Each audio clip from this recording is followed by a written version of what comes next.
কয়টি? বাংলা পাস তো? বাংলা পাস? হরফে মাদ্দা তিনটি। এই আলিফ মাদ্দা, ইয়া মাদ্দা আর ওয়াও মাদ্দা, এই তিনটে মাদ্দা না। এদেরকে একটু টেনে পড়বে, টানি পড়া খাবে কেঙ্গড়িয়া। আলিফটা কোন বেলা মাদ্দা হবে জানিস? এই যখন এই যে আলিফের ডান দিকে জবর থাকবে, তখন আলিফের ডান দিকে জবর থাকলে কি হবে? আলিফ মাদ্দা হবে।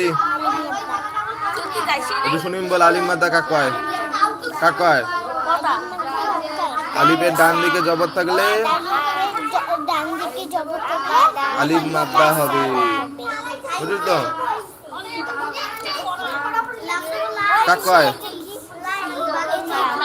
আলিফ মাদ্দা কাক কয়? আলিফের ডান দিকে